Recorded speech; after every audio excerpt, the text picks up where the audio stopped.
आज हम BSc part second के फर्स्ट पेपर में सम्मिलित टॉपिक प्रथम संक्रमण श्रेणी के तत्वों का रसायन के बारे में डिस्कस करेंगे।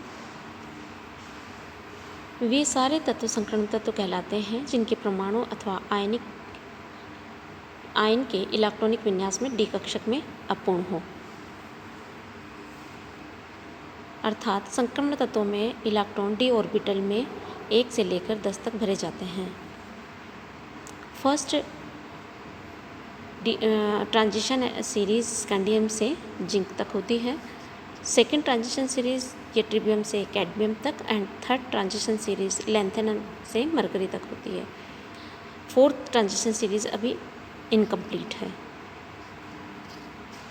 जिंक कैडमियम मरकरी को संक्रमण तत्व नहीं मानते क्योंकि इनके किसी परमाणु अथवा आयन में डी कक्षक अपूर्ण नहीं है और अपूर्ण नहीं होने के कारण, इनकम्प्लीट नहीं होने के कारण ये डी ऑर्बिटल किसी तरह की बॉन्डिंग में पार्टिसिपेट नहीं करते, भाग नहीं लेते। इसलिए जिंक कैडमियम मरकरी जिनमें डी ऑर्बिटल कम्प्लीटली फील्ड है उनको संक्रमण तत्व की श्रेणी में नहीं रखा जाता है। अब हम देखते हैं कि संक्रमण ट्रांजिशन एलिमेंट या संक्रमण तत्वों के अभिलाक्षणिक गुण क्या क्या हैं, प्रॉपर्टी क्या है, करेक्टरिस्टिक प्रॉपर्टी क्या होती है इनमें। ये सभी तत्व मेटेलिक नेचर के होते हैं और इलेक्ट्रोपॉजिटिव प्रॉपर्टी रखते हैं। इसमें ये सारे तत्व, ये सारी metals variable oxidation state show करती हैं, यानी 1 से अधिक ऑक्सीकरण अवस्थाएं प्रदर्शित करती हैं। इनमें कैटालिटिक या उत्प्रेरक के गुण पाए जाते हैं। इनके जो कॉम्प्लेक्स होते हैं वो कलर प्रॉपर्टी शो करते हैं। ये मैग्नेटिक प्रॉपर्टी शो करते हैं और मैग्नेटिक प्रॉपर्टी में भी इनका नेचर, क्योंकि इनमें अनपेयर्ड इलेक्ट्रॉन होते हैं इसलिए पैरामैग्नेटिक गुण प्रदर्शित करते हैं। ये संकुल कॉम्प्लेक्स बनाते हैं यानी कोऑर्डिनेशन कंपाउंड बनाते हैं, कई तरह के मिश्र धातुएं बनाते हैं। लगभग सभी तत्व मजबूत, कठोर, उच्च गलनांक व गलनांक वाले होते हैं। ये ऊष्मा तथा विद्युत का चालन करते हैं। मेटल के बीच में मेटेलिक बॉन्ड पाया जाता है, इसलिए मजबूत, कठोर और उच्च गलनांक वाले होते हैं। अब हम इनकी जनरल प्रॉपर्टी के बारे में देखेंगे। इसमें सबसे पहले आता है इलेक्ट्रॉनिक कॉन्फ़िगरेशन। हम सबसे पहले प्रथम संक्रमण श्रेणी के गुणों का अध्ययन करेंगे। तो इसमें सबसे पहले इलेक्ट्रॉनिक कॉन्फ़िगरेशन आता है। इलेक्ट्रॉनिक कॉन्फ़िगरेशन में हम जानते हैं कि 3d ऑर्बिटल भरने से पहले 4s कक्षक में इलेक्ट्रॉन भरे जाते हैं ओहम के नियम के अनुसार, और उसके बाद में जब ट्रांजिशन एलिमेंट यानी स्कैंडियम जब आता है तो स्कैंडियम से 3d ऑर्बिटल भरे जाते हैं, यानी अंदर के ऑर्बिटल में इलेक्ट्रॉन भरे जा रहे हैं। 4s पहले से भरा हुआ है। स्कैंडियम का इलेक्ट्रॉन एटॉमिक नंबर 21 होता है, 21 होता है, और इसमें इलेक्ट्रॉन जो है 1s2, 2s2, 2p6, 3s2, 3p6, 3d में 1 इलेक्ट्रॉन भरा जाएगा। 4s2 पहले से भरा हुआ है। इसी तरह से टाइटेनियम में ऑर्गन तक इलेक्ट्रॉनिक विन्यास सेम रहेगा, उसके बाद 3d में 2 इलेक्ट्रॉन आएंगे, 4s में 2 इलेक्ट्रॉन पहले से ही हैं। वैनेडियम में 3d3 होगा और क्रोमियम में 3d5 हो जाएगा और 4s1 हो जाएगा, यानी s ऑर्बिटल का 1 इलेक्ट्रॉन भी क्रोमियम में आ जाएगा। वो इसलिए होगा ऐसा क्योंकि 3d5 इनका हाफ फील्ड इलेक्ट्रॉनिक कॉन्फ़िगरेशन है और ये ज़्यादा स्टेबल होता है, इसलिए स्टेबिलिटी को प्राप्त करने के लिए 4s से 1 इलेक्ट्रॉन 3d में आ जाएगा। फिर मैंगनीज में 3d5, 4s2, आयरन में 3d6, 4s2, कोबाल्ट में 3d7, 4s2, निकल 3d8, 4s2, कॉपर में वापस वो ही फुलफिल इलेक्ट्रॉनिक कॉन्फ़िगरेशन प्राप्त करने के लिए 3d10, 4s1 और जिंक 3d10, 4s2। तो हम यहाँ देख रहे हैं कि क्रोमियम और कॉपर जो हैं उनमें एक 4s से 1 इलेक्ट्रॉन 3d में आ रहा है, क्योंकि क्रोमियम का हाफ फील्ड और कॉपर का फुल फील्ड इलेक्ट्रॉनिक कॉन्फ़िगरेशन प्राप्त करने के लिए, क्योंकि ये ज़्यादा स्थायी विन्यास है। अब हम नेक्स्ट प्रॉपर्टी लेते हैं एटॉमिक और आयनिक रेडियस। किसी परमाणु के बाह्यतम इलेक्ट्रॉन व नाभिक के बीच की दूरी को हम एटॉमिक रेडियस कहते हैं, परमाणुक त्रिज्या कहते हैं। स्कैंडियम से जिंक तक अगर हम इनकी एटॉमिक रेडियस के बारे में देखें तो स्कैंडियम की 1.62 एंगस्ट्रॉम होती है, टाइटेनियम की 1.47, वेनेडियम की 1.34, क्रोमियम की 1.27, मैंगनीज की 1.26। यहाँ हम देख रहे हैं इस सारणी में कि बढ़ती हुई परमाणु संख्या के साथ परमाणु त्रिज्या में कमी आ रही है, लेकिन यह कमी बहुत अधिक नहीं होती। शुरू में कमी आती है, उसके बाद में लगभग स्थिर रहती है और अंत में फिर बढ़ने लग जाती है। इसका कारण निम्न प्रकार है।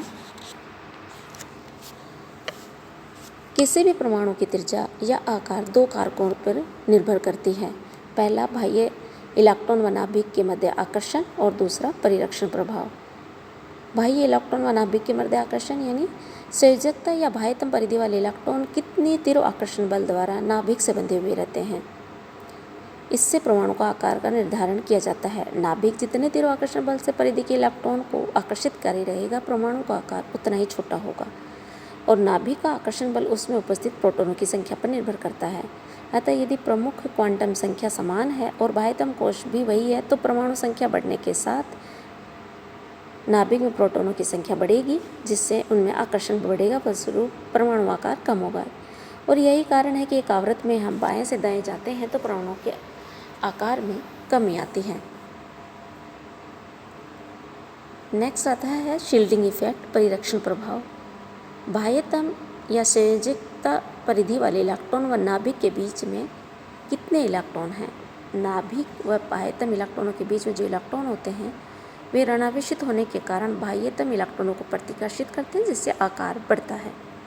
संक्रमण तत्वों में चूंकि बाहर के ऑर्बिटल में पहले से भरे हुए हैं और अंदर n-1d ऑर्बिटल में इलेक्ट्रॉन भरे जाते हैं, जिससे उनके बाह्यतम इलेक्ट्रॉनों के प्रति प्रतिकर्षण बढ़ जाता है और इन इलेक्ट्रॉनों के बीच में आ जाने से बाह्यतम इलेक्ट्रॉनों पर नाभिक का आकर्षण कम हो जाता है और इस प्रकार हम कह सकते हैं कि बीच के इलेक्ट्रॉन बाह्यतम इलेक्ट्रॉन के प्रति नाभिक के आकर्षण को रोकते हैं और इसको हम शील्डिंग इफेक्ट कहते हैं और इस शील्डिंग इफेक्ट के कारण आकार बढ़ता है।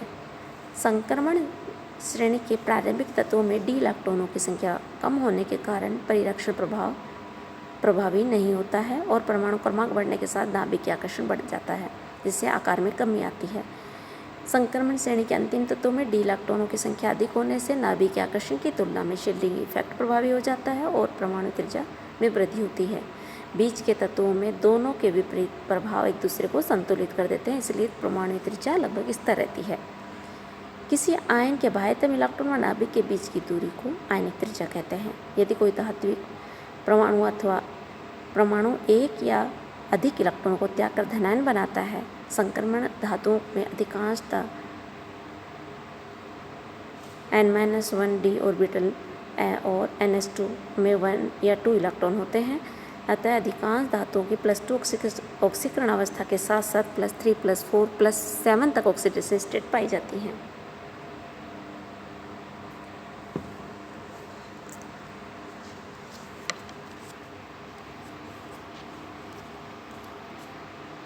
नेक्स्ट टॉपिक आता है एटॉमिक और आयनिक रेडियस।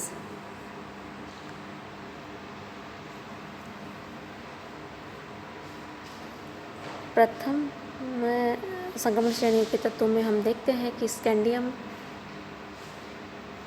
से टाइटेनियम की तरफ जाने पर इनके रेडियस में कमी आ रही है, जिंक तक इनके रेडियस में कमी आती है।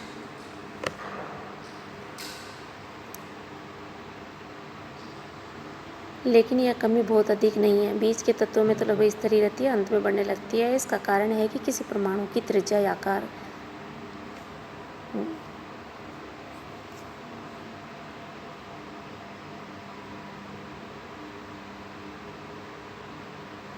थर्ड टॉपिक आता है आयनाइजेशन पोटेंशियल। किसी तत्व की आयनाइजेशन पोटेंशियल उस ऊर्जा को प्रदर्शित करता है जो उस तत्व के एक गैसीय परमाणु के बाह्यतम इलेक्ट्रॉन को नाभिक की आकर्षण से अनंत दूरी तक ले जाने के लिए आवश्यक हो। अतः कोई इलेक्ट्रॉन अपने नाभिक के साथ जितने प्रबल आकर्षण से बंधा हुआ होगा, उस तत्व का आयनन विभव उतना अधिक होगा।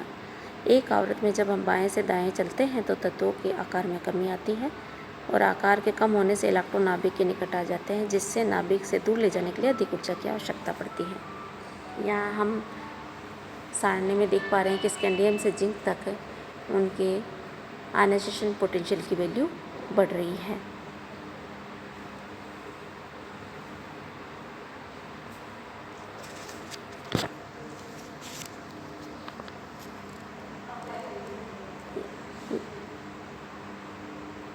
इसी प्रकार दूसरे अन्य विभव का मान या यूनिपॉजिटिव से एक इलेक्ट्रॉन दूर ले जाने के लिए आवश्यक ऊर्जा का मान भी क्रम से स्कैंडियम से जिंक तक जाने में बढ़ता है। लेकिन इसके कुछ अपवाद हैं। क्रोमियम के द्वितीय अन्य विभव का मान वैनेडियम व मैंगनीज दोनों से अधिक है, क्योंकि और कॉपर के द्वितीय अन्य विभव का मान भी निकल व जिंक दोनों से ज़्यादा है।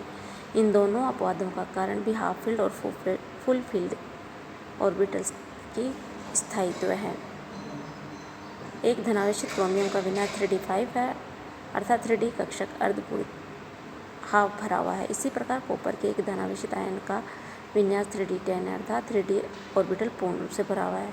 चूँकि दोनों ही स्थिति अधिक स्थायी है, अतः इनमें एक इलेक्ट्रॉन निकालने के लिए ऊर्जा चाहिए वो कम होती है और सेकेंड आयनाइजेशन पोटेंशियल की वैल्यू ज़्यादा होती है। इसके बाद आती है next property, oxidation state. Transition metal की ऑक्सीडेशन स्टेट के बारे में हम नेक्स्ट क्लास